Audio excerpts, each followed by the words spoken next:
Assalamualaikum warahmatullahi wabarakatuh. Selamat datang di channel Bayangan Tengah Malam. Teman-teman, sebelum kita lanjut ke ceritanya, jangan lupa dukung channel ini dengan cara like, komen, dan share video ini ya. Dan pastinya, subscribe channel ini, karena akan ada video baru setiap harinya yang siap menemani malam kalian. Hujan turun tipis ketika tangis pertama itu pecah di ruang bersalin.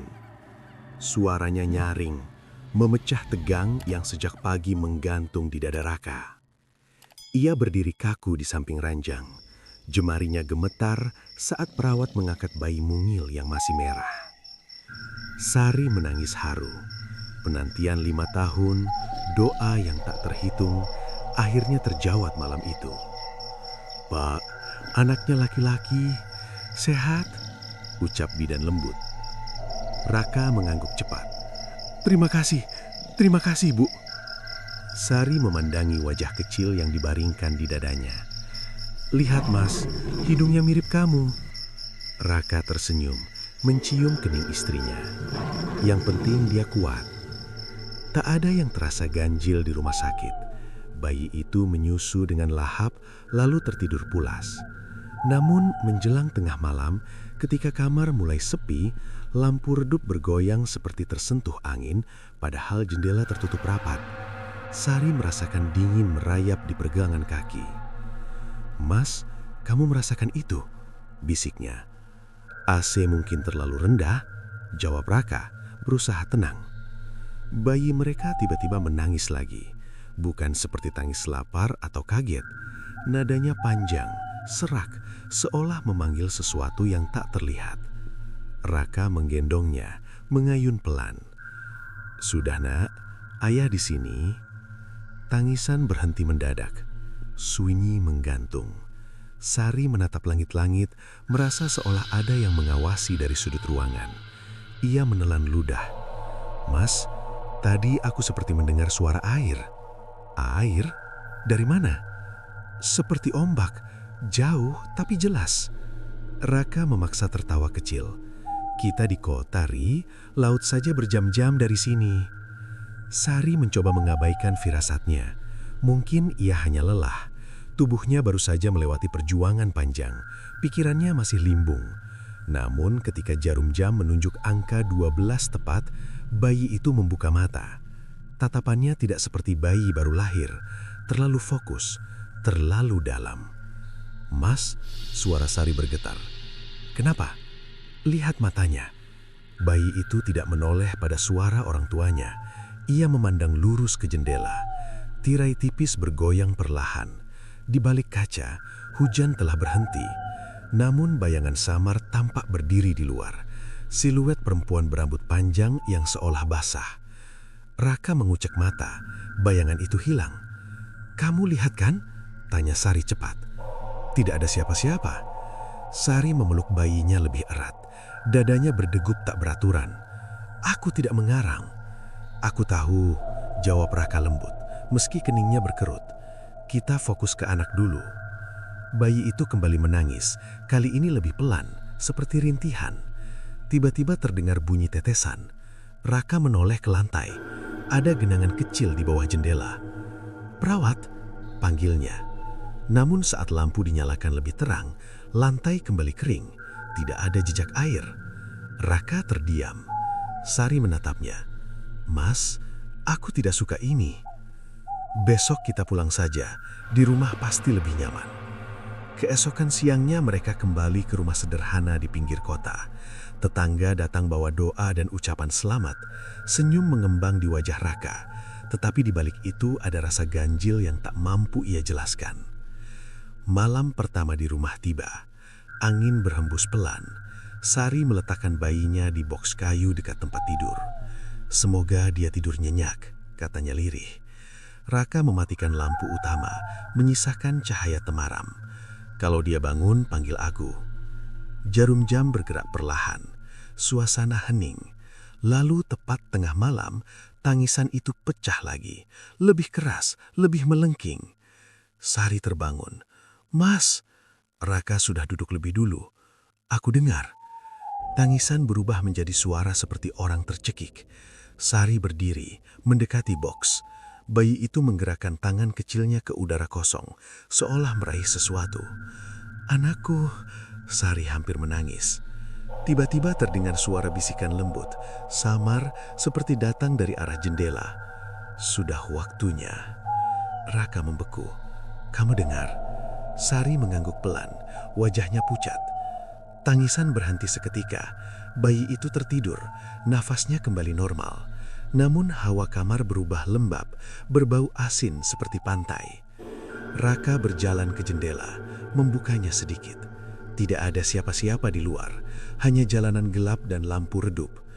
Ia menutup kembali, mencoba menenangkan diri. "Besok kita panggil Ustadz saja, tidak ada salahnya." Sari tidak menjawab. Ia hanya menatap wajah kecil yang kini tampak damai. Tetapi di sudut matanya, ia melihat sesuatu yang membuat darahnya serasa membeku. Di punggung bayinya, samar-samar muncul kilap halus seperti sisik tipis, lalu hilang sebelum sempat disentuh. "Mas," suaranya hampir tak terdengar. "Sepertinya ada yang mengikuti kita pulang." Raka terdiam. Untuk pertama kalinya, ia tidak bisa menyangkal ketakutan yang sama. Di luar rumah, angin berdesir membawa suara jauh yang menyerupai debur ombak, padahal mereka berada ratusan kilometer dari laut. Pagi datang tanpa membawa rasa tenang. Sari terbangun dengan tubuh lelah meski semalam hampir tak memejamkan mata. Bayinya tertidur di sampingnya. Wajahnya polos seakan tak pernah terjadi apapun. Namun bau asin masih samar tercium di sudut kamar. Raka duduk di kursi, menatap layar ponsel tanpa fokus. Lingkar hitam terlihat jelas di bawah matanya. "Kita jadi panggil Ustadz hari ini?" tanya Sari pelan. Raka menghela nafas. "Aku sudah kirim pesan. Katanya sore bisa datang." Belum sempat percakapan berlanjut, terdengar suara ketukan di pintu depan. 3 kali, pelan tapi tegas. Raka berdiri. Siapa pagi-pagi begini? Saat pintu dibuka, sosok perempuan tua berdiri dengan wajah pucat. Itu Ibu Raka. Rambutnya yang memutih digulung rapi, tetapi matanya tampak gelisah. "Ibu?" Raka terkejut. "Kenapa tidak bilang mau datang?" Perempuan itu tak langsung jawab. Tatapannya menembus ke dalam rumah seolah mencari sesuatu. "Mana anakmu?" Sari yang mendengar suara itu segera keluar sambil menggendong bayi. "Ibu, silakan masuk." Begitu melihat cucunya, wajah sang nenek berubah. Bukan senyum bahagia yang muncul, melainkan sorot cemas yang sulit disembunyikan. "Kalian sudah melihat tanda?" tanyanya lirih. Raka mengernyit. "Tanda apa?" Ibu Raka menatap pintu yang tertutup, lalu berbisik. "Air, bau laut, tangis tengah malam." Sari menegang. "Ibu tahu." Raka memotong, nada suaranya meninggi. "Ibu jangan mulai hal aneh-aneh, itu cuma kebetulan." Perempuan tua itu duduk perlahan, tangannya gemetar. "Dulu ayahmu juga begitu." Suasana mendadak sunyi. "Maksud ibu?" tanya Sari hati-hati. Ibu Raka memandang cucunya lama. "Anak ini lahir membawa utang lama." Raka berdiri cepat. "Cukup, Bu, jangan bawa-bawa masa lalu." Sari menoleh pada suaminya. "Mas, dengarkan dulu." Ibu Raka menarik nafas panjang. "Sebelum kamu lahir, hidup kami sangat susah. Usaha ayahmu hampir bangkrut. Kami didatangi seseorang yang menawarkan jalan pintas." "Jalan pintas apa?" bisik Sari.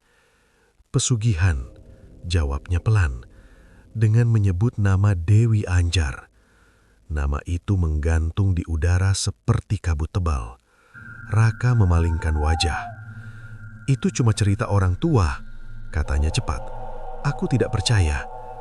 "Bapakmu percaya," sahut ibunya. "Sejak ritual itu, uang datang tanpa henti. Toko ramai, rumah ini terbeli. Tapi ada syarat."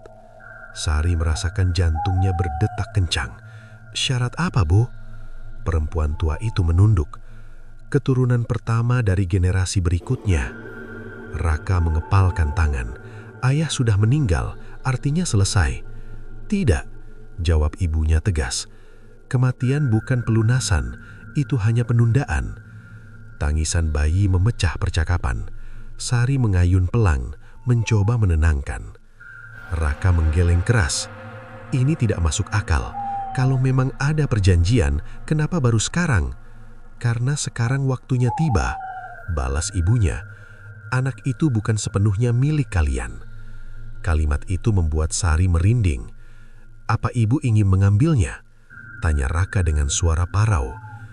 Aku justru ingin menyelamatkannya.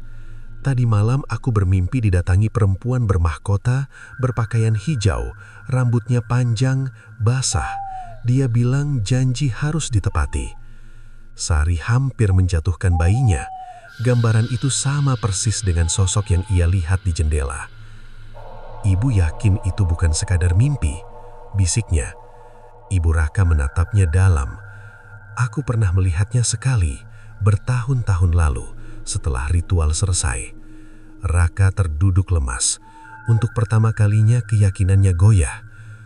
Ayah tidak pernah cerita detailnya. Karena dia takut, jawab ibunya.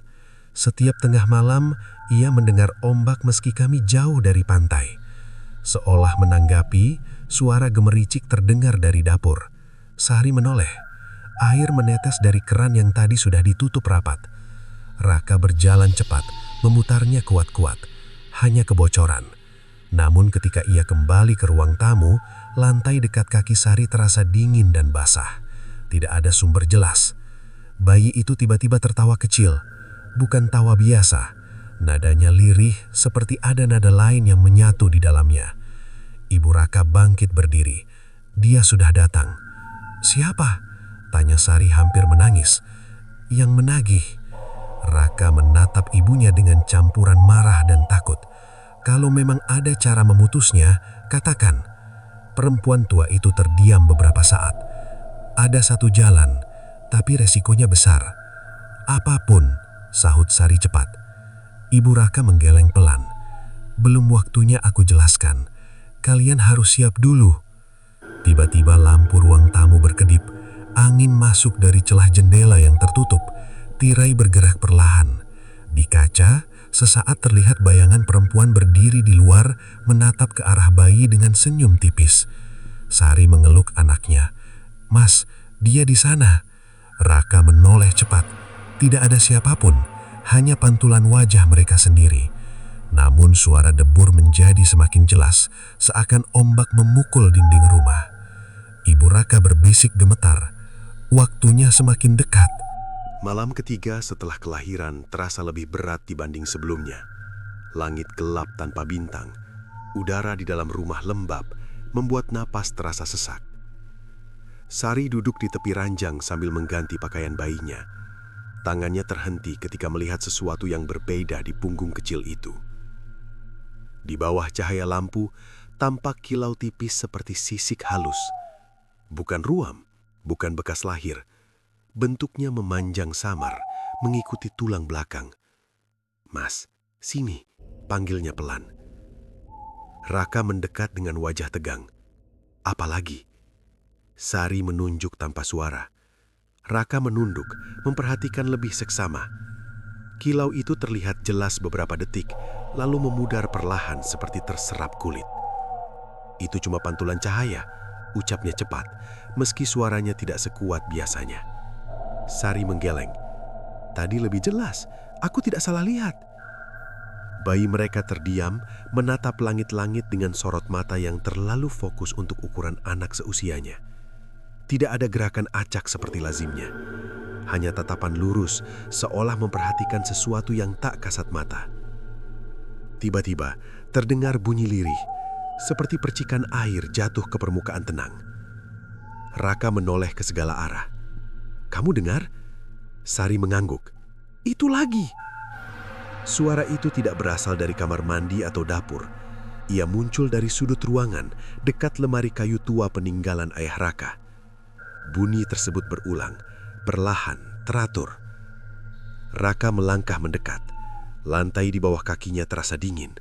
Ketika ia menyentuh gagang lemari, sensasi basah menjalar ke ujung jarinya. Ia menarik tangan dengan cepat. "Ada air," gumamnya. Sari berdiri sambil menggendong bayi. "Dari mana?" Raka membuka pintu lemari perlahan. Di dalamnya hanya pakaian dan beberapa kotak lama. Namun bau asin menyeruak kuat, menusuk hidung. "Aneh," bisiknya. Bayi itu mendadak tersenyum kecil. Bibir mungilnya bergerak seolah membentuk suara. Sari mendekatkan telinga, mencoba menangkap gumaman. "Ah, ah," terdengar lirih. "Itu biasa," kata Raka berusaha tetap rasional. "Bayi memang begitu."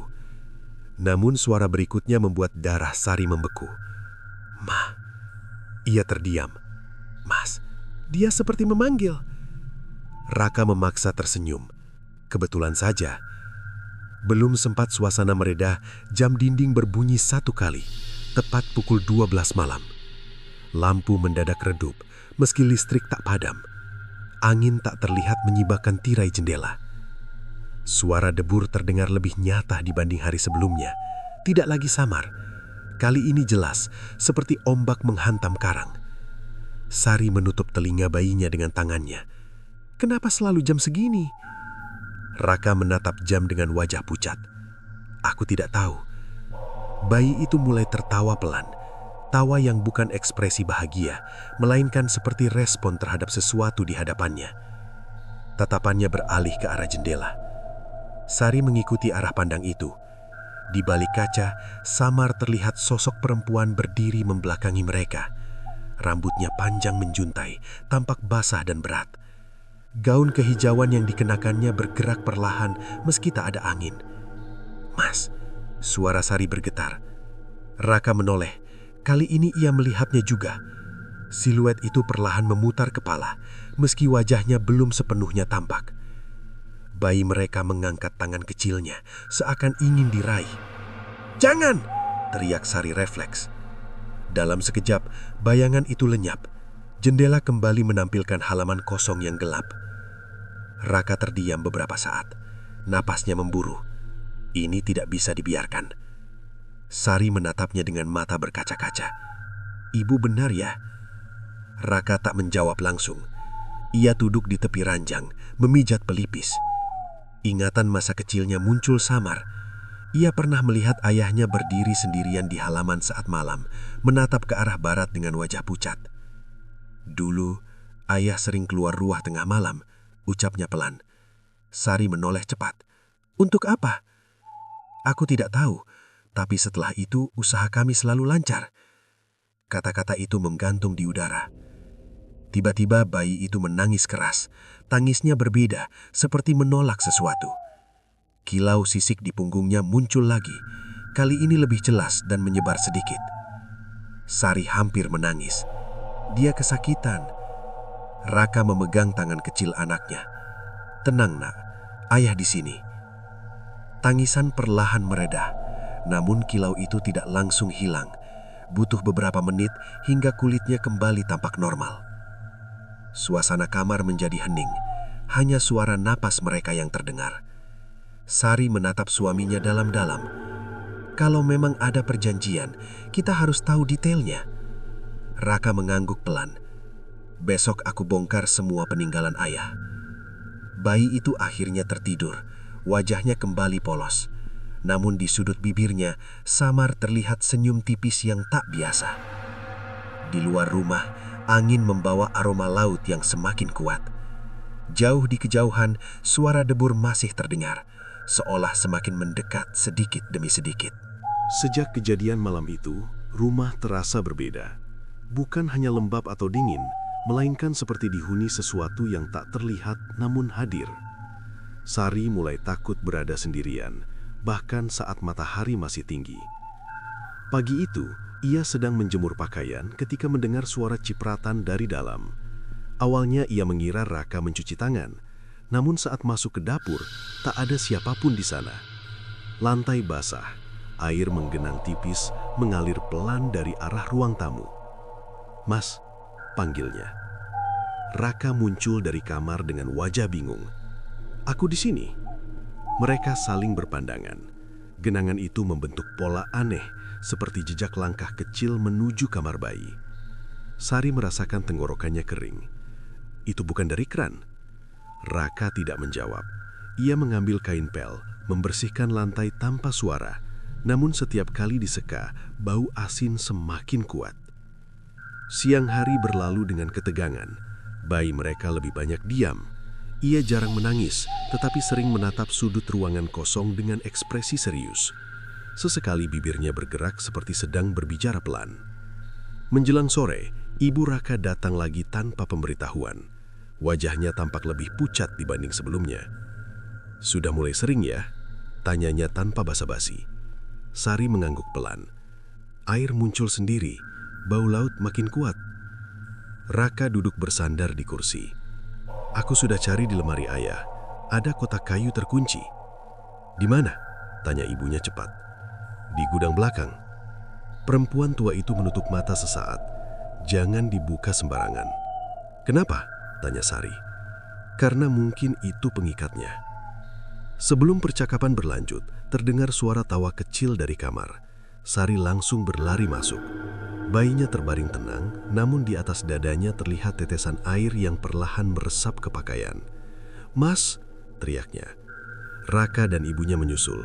Tidak ada atap bocor, tidak ada ember terbalik. Air itu muncul begitu saja. Bayi itu tersenyum tipis, menatap ke arah pintu kamar yang terbuka. Semua mengikuti arah pandangnya. Di ambang pintu, sesaat terlihat bayangan perempuan berdiri diam. Rambut panjangnya menjuntai hingga pinggang. Gaunnya tampak basah, meneteskan cairan yang membentuk genangan kecil sebelum menghilang. Ibu Raka berbisik gemetar. Dia semakin dekat. Raka menggenggam tangan. Kenapa tidak langsung mengambilnya saja kalau memang itu tujuannya? Sosok itu tidak bergerak, hanya berdiri, seperti menikmati ketakutan mereka. Lalu perlahan memudar, meninggalkan hawa dingin yang menusuk tulang. Sari terduduk di tepi ranjang. "Aku tidak kuat begini terus." Ibu Raka mendekat, menggenggam tangan menantunya. "Masih ada waktu sebelum bulan purnama." Raka menoleh tajam. "Apa hubungannya?" Perempuan tua itu menarik nafas dalam. "Ritual dulu dilakukan saat purnama. Biasanya penagihan juga mengikuti siklus yang sama." Kata-kata itu membuat dada Sari terasa sesak. "Berarti kita cuma punya beberapa hari?" "Iya," jawabnya lirih. Malam tiba lebih cepat dari biasanya. Langit mendung meski tidak hujan. Jam dinding bergerak lambat seolah menunda sesuatu yang pasti datang. Tepat pukul 12, lampu padam sesaat lalu menyala kembali. Tangisan bayi terdengar, kali ini lebih pelan, seperti rintihan lelah. Raka menggendongnya. "Tenang, Nak." Tiba-tiba, suara ombak menggema keras, seakan dinding rumah berubah menjadi tebing karang. Sari menutup telinga, hampir berteriak. Air mulai merembes dari bawah pintu kamar. Tidak deras, tetapi cukup untuk membasahi kaki mereka. "Ini tidak mungkin," seru Raka. Ibu Raka berdiri di tengah ruangan, membaca doa dengan suara bergetar. Bayi itu berhenti menangis. Ia membuka mata lebar-lebar, lalu tertawa kecil. Suara lain terdengar menyatu dengan tawanya. Suara perempuan dewasa, lembut namun dalam. "Janji belum lunas." Sari memeluk anaknya erat. "Dia bukan milikmu." Tawa itu menghilang, digantikan keheningan pekat. Air perlahan surut tanpa bekas, lantai kembali kering. Namun di dinding kamar, muncul bayangan samar menyerupai mahkota dengan bentuk menyerupai ombak. Tanda itu perlahan memudar, meninggalkan cat yang tampak lembab. Raka menatap ibunya dengan wajah campur aduk antara marah dan takut. "Ibu bilang ada cara memutusnya." Perempuan tua itu mengangguk pelan. "Ada, tapi harus berani membayar harga." "Apapun," jawab Sari cepat. Ibu Raka menatap bayi itu lama. "Belum tentu kalian sanggup." Di luar rumah, angin bertiup lebih kencang, aroma laut semakin tajam, dan untuk pertama kalinya terdengar suara langkah basah mengelilingi rumah mereka, seperti seseorang berjalan perlahan mengelilingi rumah mereka, menunggu saat yang tepat. Subuh datang tanpa cahaya hangat. Langit kelabu menekan atap rumah seperti beban tak terlihat. Sari duduk di ruang tamu sambil menggendong bayinya yang baru tertidur. Matanya sembab. Raka berdiri di depan gudang belakang, menatap kotak kayu tua yang ia temukan semalam. "Ibu bilang jangan dibuka sembarangan," ucap Sari pelan dari ambang pintu. Raka menghela napas panjang. "Kalau kita terus takut, kita tidak akan tahu apa-apa." Ia membawa kotak itu ke ruang tengah. Ukurannya tak besar, tetapi terasa berat. Permukaannya penuh goresan, seolah sering dipindahkan. Di bagian atas terukir simbol menyerupai gelombang dengan mahkota kecil di tengahnya. Ibu Raka yang sejak pagi diam akhirnya bersuara. "Itu milik ayahmu. Aku belum pernah berani menyentuhnya." "Kuncinya?" tanya Raka. Perempuan tua itu menyerahkan sebuah anak kunci kecil dari saku bajunya. Tangannya gemetar. Sari menahan napas saat Raka memutar kunci. Bunyi klik terdengar jelas di tengah keheningan. Tutup kotak terbuka perlahan, mengeluarkan aroma anyir bercampur asin. Di dalamnya terdapat kain hitam terlipat, sebuah botol kecil berisi air keruh, dan buku tipis dengan sampul kusam. Raka mengambil buku itu. Halamannya menguning, dipenuhi tulisan tangan ayahnya. "Apa isinya?" tanya Sari lirih. Raka membaca cepat, wajahnya berubah tegang. "Ini catatan perjanjian." Ibu Raka menunduk. "Bacakan." Suara Raka tak dengar berat. "Tahun 20 tahun lalu, aku, atas nama keluarga, meminta kelimpahan rezeki kepada penguasa Laut Utara. Sebagai imbalan, keturunan pertama dari generasi berikutnya akan menjadi milik beliau saat waktunya tiba." Sari terdiam, jantungnya terasa berhenti sesaat. "Tidak ada cara lain," bisiknya.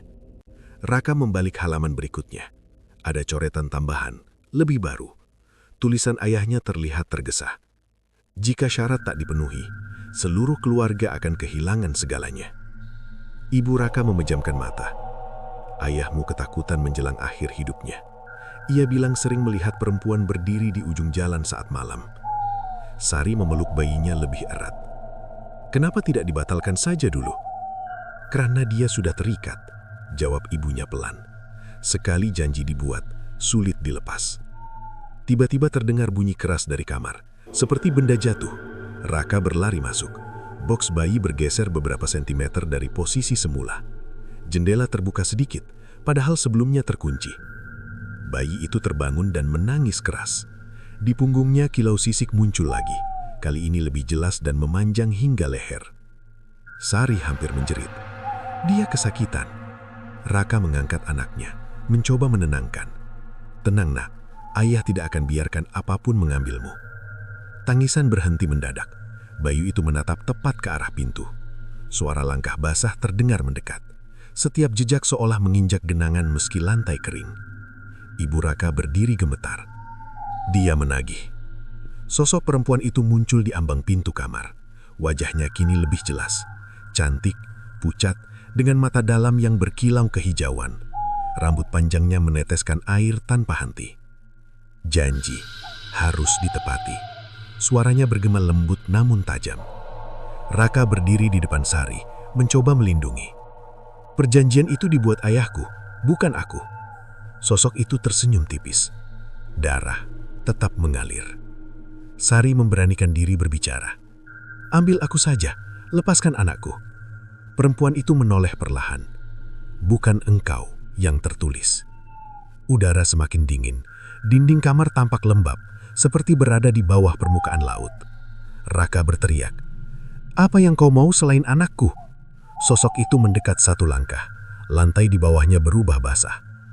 Tumbal pertama generasi ini, atau kehancuran semuanya. Bayi itu tiba-tiba terdiam lalu tersenyum kecil ke arah perempuan tersebut. Tangan mungilnya terangkat seolah ingin diraih. "Jangan!"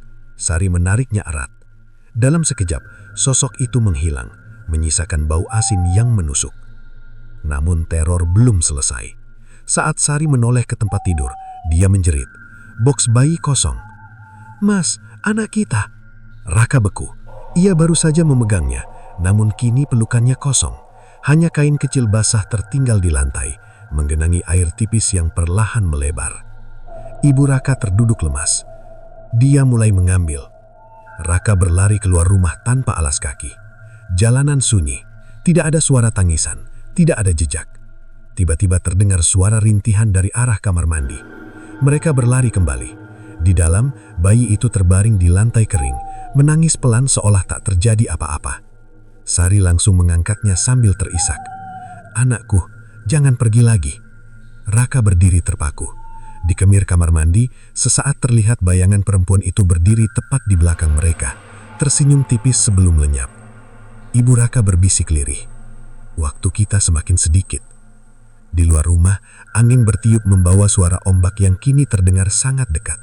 Seakan halaman depan telah berubah menjadi tepi pantai yang gelap dan tak berujung. Sejak kejadian di kamar mandi, Sari tidak berani melepas bayinya sedetik pun. Bahkan saat ke dapur, ia tetap menggendongnya. Raka hanya diam, pikirannya penuh tekanan. Wajahnya pucat, seolah kurang tidur berhari-hari. Menjelang malam, langit berubah kemerahan. Awan tebal bergerak cepat, meski angin hampir tak terasa. Ibu Raka duduk di ruang tamu sambil memutar tasbih di tangannya. "Besok purnama," ucapnya lirih. Raka menoleh. Artinya, itu waktu terkuat bagi dia. Sari memeluk anaknya lebih erat. "Apa tidak ada orang pintar yang bisa membantu?" "Ada," jawab ibu pelan.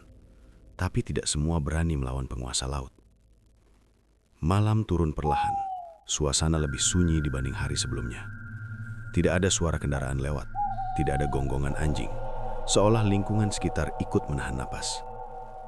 Bayi itu tertidur lebih cepat dari biasanya. Wajahnya terlihat damai, namun Sari justru merasa cemas. "Mas, aku takut dia terlalu tenang," bisiknya. Raka duduk di sampingnya. "Kita hadapi bersama." Jam menunjukkan pukul 12 kurang 5 menit. Udara berubah dingin, lampu berpendar redup. Bau asin kembali menyebar, kali ini lebih pekat. Tepat ketika jarum jam bertemu di angka 12, suara ombak menggema keras. Dinding kamar seperti bergetar. Sari menutup mata sejenak. Ketika ia membukanya kembali, ia tidak lagi berada di kamar. Ia berdiri di atas pasir putih yang lembab. Langit gelap tanpa bulan. Angin berhembus membawa aroma laut yang tajam. Ombak bergulung pelan di depannya. "Mas," panggilnya panik.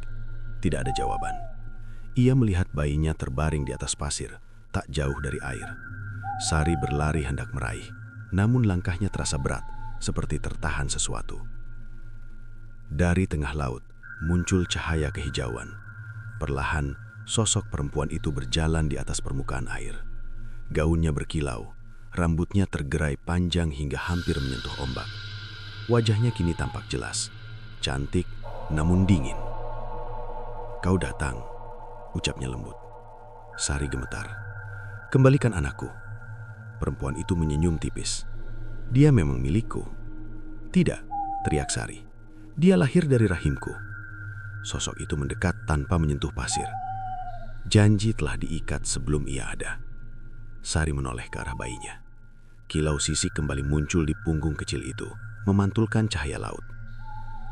"Aku tidak peduli janji siapapun," ujar Sari dengan napas tersengal.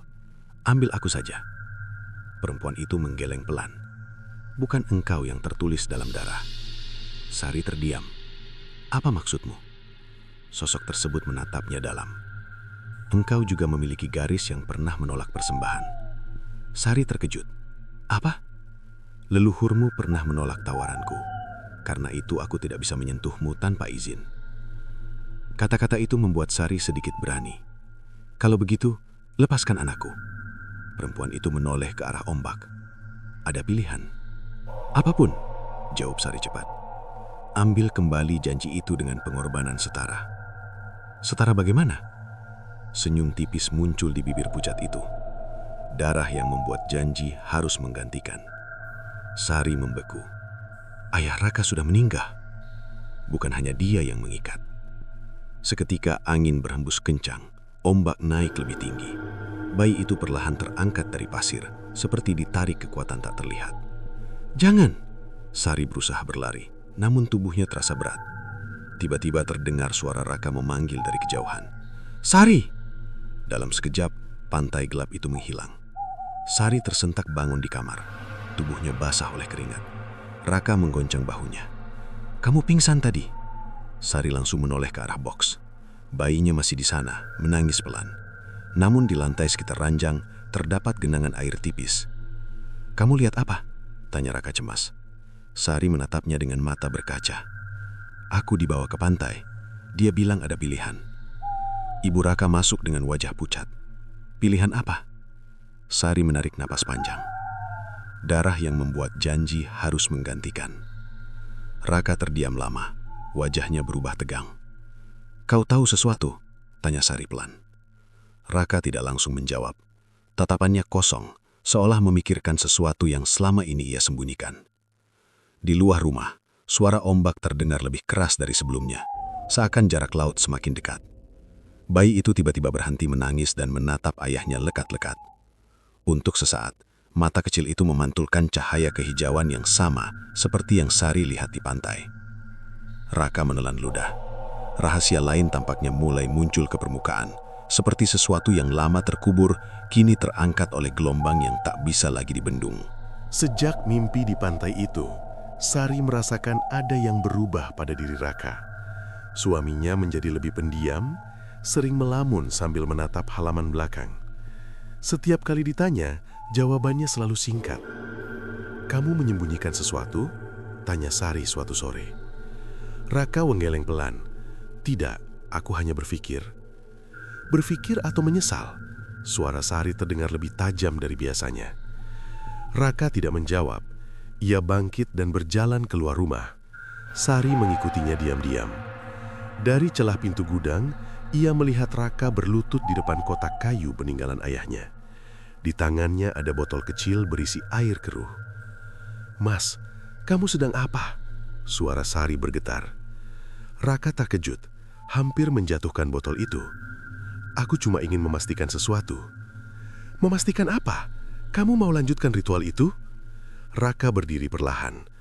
"Kalau itu satu-satunya cara menyelamatkan ekonomi kita?" Sari terpaku. "Jadi kamu mempertimbangkannya?" Raka menatap tanah. "Kita punya utang, usaha belum stabil. Kalau dia menawarkan perlindungan, dengan menukar anak kita," potong Sari, matanya berkaca-kaca. Suasana memanas, angin berembus kencang meski langit cerah. "Aku tidak bilang setuju," bentak Raka. "Aku hanya mencoba cari jalan." Sari menggeleng tak percaya. "Kamu pernah berjanji melindungi kami." Raka terdiam, tangannya mengekap kuat. Malam tiba dengan cepat. Bulan hampir bulat sempurna. Cahaya putihnya menerobos jendela, membuat bayangan panjang di lantai kamar. Bayi mereka tertidur, namun nafasnya terdengar lebih berat. Sari duduk di sampingnya, sementara Raka berdiri di dekat jendela. Tepat pukul 12, udara kembali berubah. Dinding terasa lembab, bau asin semakin menyengat. Suara langkah basah terdengar dari lorong. Sari memeluk bayinya erat. Dia datang lagi. Pintu kamar terbuka perlahan tanpa disentuh. Sosok perempuan itu muncul, lebih jelas dari sebelumnya. Gaunnya berkilau kehijauan, rambut panjangnya meneteskan air ke lantai. Ia tidak menatap Sari, pandangannya tertuju pada Raka. "Engkau sudah memanggilku," ucapnya lembut. Sari menoleh tajam ke arah suaminya. "Apa maksudnya?" Raka mundur selangkah. "Aku hanya ingin bicara." "Janji bisa diperbaharui." Tidak ada pembaharuan." Sosok itu mendekat tanpa menyentuh lantai. "Ayahmu meminta kekayaan, kau meminta perlindungan." Sari membeku. "Perlindungan?" Raka menutup mata sejenak. "Beberapa bulan sebelum Sari hamil, usahaku hampir bangkrut. Aku datang ke pantai hanya untuk mencoba." "Coba apa?" Suara Sari hampir tak terdengar. Raka menatapnya dengan wajah penuh penyesalan. "Aku memanggil namanya." Tangisan bayi tiba-tiba pecah keras. Kilau sisik muncul di punggung kecil itu, menyebar lebih luas dibanding sebelumnya. "Kamu membuat janji baru?" Sari bergetar. "Aku tidak tahu akan seperti ini." Raka berteriak frustasi. "Aku hanya ingin kita hidup tenang." Perempuan itu mengangkat tangan perlahan. Bayi tersebut terdiam seketika. Matanya terbuka lebar. Tatapannya kosong. "Perjanjianmu lebih kuat dari ayahmu," ujar sosok itu tenang. Sari merasakan dunia runtuh. Jadi benar, darah yang membuat janji harus menggantikan? Raka terdiam, tak mampu menyangkal. Bayu itu tiba-tiba tersenyum. Namun suara yang keluar dari mulut mungil itu bukan tangisan, melainkan bisikan lembut seperti wanita dewasa. "Ayah sudah setuju." Sari menjerit kecil. "Tidak, dia tidak mengerti." Sosok perempuan itu tertawa lirih. Waktu hampir habis. Cahaya bulan berubah kehijauan. Air mulai merembes dari bawah pintu, naik perlahan membasahi kaki mereka. Raka menatap anaknya dengan mata berkaca. "Aku tidak pernah benar-benar setuju." Setiap panggilan adalah kesepakatan. Sari berdiri di depan bayinya. "Kalau harus ada yang mengganti, ambil dia," katanya sambil menunjuk Raka dengan suara gemetar. Raka terkejut. "Sari!"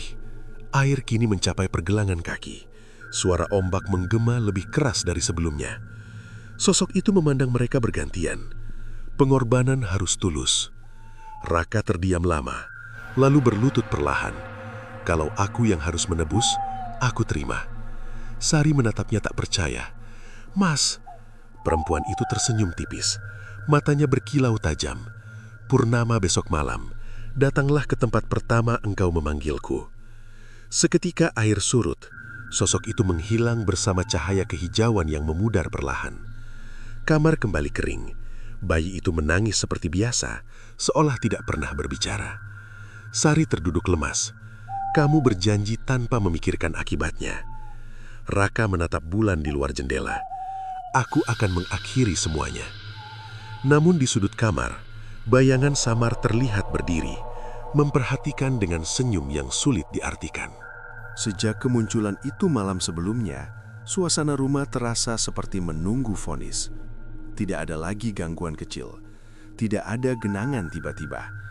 Justru ketenangan itulah yang membuat Sari semakin cemas.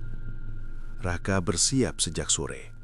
Ia mengenakan pakaian gelap dan memasukkan botol kecil dari kotak kayu ke dalam tas. Wajahnya tampak tenang, tetapi matanya menyimpan ketakutan yang sulit disembunyikan. "Kamu benar-benar mau pergi?" tanya Sari lirih. Raka mengangguk. "Ini salahku. Aku yang memanggilnya lagi." "Masih ada cara lain." Sari menahan tangannya. "Apa?" Raka menatap istrinya. Sari terdiam sesaat. Ia teringat ucapan perempuan laut itu tentang garis keturunan yang pernah menolak. Dia bilang keluargaku pernah menolak persembahan. Mungkin itu celahnya. Raka menggeleng pelan. Risikonya terlalu besar kalau salah langkah. Bayi mereka terbangun dan menangis pelan. Sari menggendongnya, mencium kening kecil itu lama. "Aku tidak akan membiarkan dia mengambilmu," bisiknya. Menjelang tengah malam, Raka keluar rumah tanpa suara. Sari tidak mampu menahannya lagi. Ia hanya berdiri di ambang pintu, menyaksikan punggung suaminya menjauh dalam gelap. Angin malam terasa lebih dingin dari biasanya. Langit bersih, bulan purnama bersinar terang. Cahaya putihnya membuat jalan menuju pantai tampak pucat dan asing. Raka tiba di tempat pertama ia memanggil nama itu beberapa bulan lalu. Pantai sunyi. Ombak bergerak pelan, namun suaranya terdengar dalam dan berat. Ia berdiri di tepi air. "Aku datang," ucapnya dengan suara tegas meski nafasnya bergetar. Angin berhenti mendadak. Permukaan laut yang semula bergelombang menjadi tenang seperti kaca. Dari kejauhan muncul cahaya kehijauan. Semakin lama semakin dekat. Sosok perempuan itu berjalan di atas air, sama seperti dalam mimpi Sari. Gaunnya berkilau di terpa sinar bulan. Rambutnya mengalir panjang hingga hampir menyentuh ombak. "Engkau menepati panggilanku," katanya lembut. Raka menunduk sesaat. "Ambil aku, lepaskan anakku." Perempuan itu tersenyum tipis. "Tuluskah engkau?" Raka menatapnya lurus. "Aku membuat kesalahan, aku menebusnya." Suara ombak tiba-tiba meninggi, seolah laut menunggu keputusan. Di rumah, Sari tidak mampu diam. Ketika jarum jam mendekati 12, udara kembali berubah lembab. Bayinya menangis tanpa henti. "Apa yang kau lakukan di sana?" gumamnya cemas. Tiba-tiba, ruangan berubah samar. Dinding seperti memudar. Sari kembali berdiri di pantai yang sama, memeluk bayinya. Ia melihat Raka berdiri beberapa meter di depannya, menghadap sosok perempuan itu. "Mas!" teriaknya. Raka menoleh kaget. "Kenapa kamu di sini?" Perempuan itu tertawa lirih. "Keputusan harus disaksikan." Sari melangkah maju. "Aku tidak setuju, dia tidak boleh mati." "Pengorbanan setara telah ditawarkan," jawab sosok itu tenang. "Janji itu tidak adil," teriak Sari. "Kalian memanfaatkan keputusasaan manusia." Mata kehijauan itu menatap tajam. Semua kesepakatan dibuat dengan kehendak sendiri. Raka mendekat ke arah air. Ombak perlahan menyentuh kakinya. Sari menangis. "Mas, kita bisa lari. Kita bisa mulai dari nol." Raka tersenyum tipis. "Utang ini tidak bisa dibawa lari." Bayi dalam pelukan Sari tiba-tiba terdiam. Ia membuka mata dan menatap ke arah perempuan itu tanpa takut. Kilau sisik di punggungnya muncul lagi, namun kali ini bercahaya terang. Perempuan itu menoleh kepada bayi tersebut. Darahnya kuat. Sari memeluk lebih erat. "Dia bukan milikmu." Sosok itu mendekat satu langkah. Air laut naik hingga lutut Raka. "Jika engkau masuk sepenuhnya, perjanjian selesai," ucapnya pada Raka. Sari berteriak, "Jangan!" Raka menoleh terakhir kali pada istri dan anaknya. "Maafkan aku." Ia melangkah lebih dalam. Air mencapai dadanya. Ombak berputar mengelilingi dia seperti pusaran. Namun tiba-tiba, bayi itu mengeluarkan suara lirih. Bukan tangisan, bukan hawa, melainkan kata jelas. "Belum." Semua terdiam. Perempuan itu memicingkan mata. "Apa yang kau katakan?" Bayi itu kembali bersuara dengan nada yang lebih tegas, meski tubuhnya tetap kecil dalam pelukan Sari. "Janji belum selesai." Kilau di punggungnya menyala terang, memantulkan cahaya bulan hingga laut terlihat kehijauan. Raka berhenti melangkah. Ombak yang semula mengelilinginya mendadak surut beberapa langkah. Sosok perempuan itu menatap bayi tersebut dengan ekspresi berbeda, bukan marah, melainkan terkejut. "Darah perjanjian dan darah penolak bersatu," gumamnya pelan. Sari tidak mengerti, tetapi ia merasakan ada sesuatu yang berubah. Angin kembali berhembus kencang, laut yang tadi tenang mulai bergelora. Perempuan itu mundur selangkah. Keputusan belum final. Dalam sekejap, pantai hilang. Sari dan bayinya kembali berada di kamar. Raka tersungkur di lantai rumah, basah kuyup oleh air asin yang tak datang dari mana. Ia terengah-engah, masih hidup. Suara ombak terdengar jauh, seolah menjauh dari rumah mereka. Namun sebelum benar-benar sunyi, terdengar bisikan lembut memenuhi ruangan. Purnama berikutnya, penentuan terakhir. Sari dan Raka saling menatap dengan wajah pucat. Mereka sadar pengorbanan tadi belum mengakhiri apapun. Justru sesuatu yang lebih besar sedang menunggu waktu yang tepat untuk muncul. Sejak malam di pantai itu, suara ombak tak lagi terdengar setiap hari. Rumah terasa lebih tenang, seolah teror benar-benar mundur. Tidak ada genangan misterius, tidak ada bayangan di jendela. Kilau sisik di punggung bayi pun menghilang perlahan hingga kulitnya tampak normal. Namun ketenangan itu tidak membawa rasa lega sepenuhnya. Raka menjadi lebih pendiam. Ia sering terbangun saat dini hari, duduk di ruang tamu sambil menatap kosong ke arah pintu. Sari tahu suaminya masih memikirkan kata-kata terakhir perempuan laut itu. Purnama berikutnya, penentuan terakhir. Sebulan berlalu tanpa gangguan berarti. Bayi mereka tumbuh sehat, tangisnya kembali wajar, senyumnya polos seperti anak lain seusianya. Suatu pagi, Sari memberanikan diri bertanya, "Mas, menurutmu ini benar-benar sudah selesai?" Raka menatap anaknya yang tertidur di pangkuan ibunya. "Aku tidak tahu, tapi selama dia baik-baik saja, kita jalani saja." Ibu Raka yang duduk di sudut ruangan menggeleng pelan. Makhluk seperti itu tidak mudah menyerah. Hari-hari berlalu lebih ringan. Usaha Raka perlahan membaik tanpa bantuan aneh.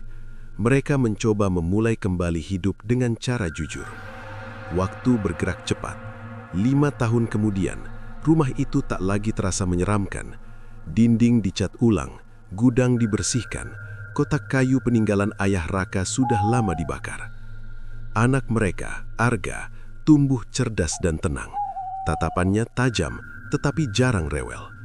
Ia jarang bermain dengan anak lain, lebih suka duduk sendirian menggambar sesuatu yang tak dimengerti orang tuanya. Suatu sore menjelang ulang tahunnya yang ke-5, Sari menemukan gambar aneh di buku Arga. Garis-garis menyerupai ombak dengan mahkota di tengahnya. "Ini gambar apa, Nak?" tanya Sari lembut. Arga tersenyum kecil. "Temanku." Sari terdiam. "Teman dari mana?" "Dari air." Jantung Sari berdetak lebih cepat. "Siapa namanya?" Arga menoleh pelan, matanya memantulkan cahaya kehijauan yang sangat samar. "Ibu sudah tahu." Sari memaksakan senyum. "Jangan bercanda seperti itu." Malam ulang tahun tiba. Rumah dihias sederhana. Beberapa tetangga datang membawa hadiah. Arga terlihat biasa saja, tidak terlalu bersemangat. Tepat ketika jam menunjukkan pukul 12 malam, para tamu sudah pulang, hanya keluarga yang tersisa. Angin berembus pelan dari luar. Bau asin yang lama tak tercium mendadak kembali, tipis namun jelas. Raka menghentikan langkahnya di ruang tengah. "Kamu mencium itu?" Sari mengangguk tanpa suara. Arga berdiri di tengah ruangan, memandang jendela yang tertutup rapat. Tirai bergerak perlahan, seolah disentuh tangan tak terlihat. "Dia datang," ucap Arga pelan. "Siapa?" Arga menoleh. Senyumnya tipis, terlalu dewasa untuk anak seusianya. "Yang punya janji." Lampu berkedip, suara ombak menggema, bukan dari luar, melainkan dari dalam rumah. Dinding kembali terasa lembab, lantai berubah dingin di telapak kaki. Di balik kaca jendela, sosok perempuan itu muncul kembali. Wajahnya sama seperti 5 tahun lalu, cantik dan pucat. Gaunnya mengalir seperti air yang tak pernah kering. Raka berdiri di depan Sari. "Kita sudah menebusnya." Perempuan itu tidak berbicara. Ia hanya menatap Arga dengan lembut. Anak itu melangkah maju tanpa ragu. "Aku ingat." Sari berlari memeluknya. "Ingat apa?" Arga menatap ibunya dengan sorot yang berbeda. "Janji belum selesai, Ibu." Suara itu bukan lagi suara polos. Ada gema halus yang menyertainya. Perempuan di luar tersenyum tipis. Ombak terdengar semakin keras, meski rumah mereka jauh dari pantai. Raka berteriak, "Apa lagi yang kau mau?" Sosok itu akhirnya bersuara, lembut namun dalam. "Bukan aku yang menginginkan, darahnya sendiri yang memanggil." Sari memeluk Arga erat. "Dia anakku." Perempuan itu mengangguk pelan. "Dan juga bagianku." Tiba-tiba kilau semar muncul di punggung Arga, terlihat jelas menembus kain bajunya. Namun kali ini bukan seperti luka. Cahaya itu memancar stabil, seakan menjadi bagian dari dirinya. Arga memegang tangan ibunya. "Aku tidak akan pergi sekarang." Sari terisak. "Sekarang?" Anak itu tersenyum kecil. "Belum waktunya." Perempuan itu perlahan memudar bersama cahaya kehijauan yang terseret malam itu. Suara ombak menjauh sedikit demi sedikit hingga hilang sepenuhnya. Lampu kembali normal, bau asin menguap. Raka terduduk lemas di lantai. Ini tidak pernah benar-benar berakhir. Arga memeluk Ani lebih erat. Tatapannya kembali seperti anak kecil biasa. Namun ketika Sari menoleh ke arah jendela untuk memastikan semuanya telah hilang, ia melihat pantulan bayangan di kaca. Di belakang Arga, berdiri samar sosok perempuan bermahkota ombak, tersenyum tenang. Sari menutup mata sesaat. Saat dibuka kembali, pantulan itu lenyap. Rumah kembali sunyi. Namun jauh dalam hati Sari, ia tahu satu hal pasti. Janji itu tidak lagi sekedar tentang tumbal. Kini, ia tentang warisan yang mengalir dalam darah, menunggu saat yang tepat untuk bangkit sepenuhnya.